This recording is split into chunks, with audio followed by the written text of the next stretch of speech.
Vous connaissez tous cet adage qui dit « quand on veut, on peut ». Et pourtant, on a tous expérimenté des situations où ça ne marche pas vraiment. Alors, plutôt que de se demander si c'est vrai ou pas finalement que quand on veut, on peut, la vraie question est qui à l'intérieur de nous veut en fait?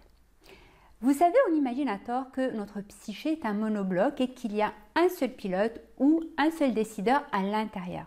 Mais en réalité, il existe plusieurs parties à l'intérieur de nous et il se pourrait très bien que deux ou plusieurs parties aient des objectifs différents ou même contradictoires. On parle alors de conflit intérieur. Et c'est ce qui se manifeste, par exemple, lorsque vous décidez quelque chose et vous ressentez de la résistance à mettre en place les actions qu'il faut pour atteindre votre but, bien que vous soyez convaincu de votre décision. Souvent, on parle d'autosabotage lorsqu'on évoque ce mécanisme. Et on le vit dans plusieurs situations. Par exemple, lorsqu'on décide d'arrêter de fumer, mais qu'on n'y arrive pas, lorsqu'on procrastine aussi, on sait qu'il est très important d'envoyer ce mail et pourtant on passe la journée sur les réseaux sociaux ou à s'occuper à faire des choses qui sont vraiment pas importantes, etc., etc.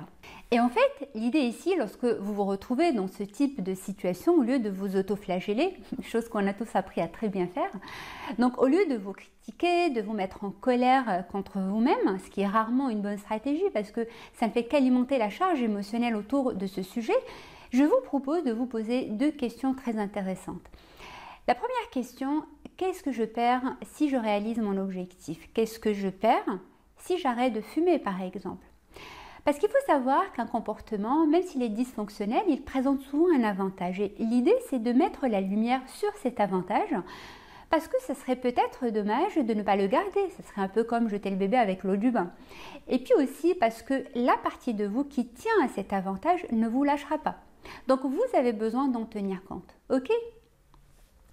La deuxième question que je vous propose est qu'est-ce que je risque en faisant ce que j'ai à faire? Qu'est-ce que je risque en envoyant ce mail, par exemple? Et je peux aussi pousser ça plus loin. Quelle est la pire chose qui pourrait arriver si je postulais pour ce job, par exemple? L'idée ici, c'est de faire face, en toute bienveillance, bien sûr, à nos résistances, à nos peurs déraisonnées. On dit d'ailleurs que ce à quoi on fait face, c'est face, à condition de le faire dans l'accueil, pas dans le rejet, bien sûr. D'accord? Vous savez, la manière avec laquelle on se parle est très importante et apprendre à se poser les bonnes questions crée véritablement de l'ouverture à l'intérieur de nous et nous aide à poser les bonnes actions et surtout à le faire de manière sereine et confiante. Donc, je vous conseille vraiment de tester ces questions que je viens de partager avec vous. Et puis, je suis aussi curieuse d'avoir vos retours d'expérience, alors dites-le moi en commentaire.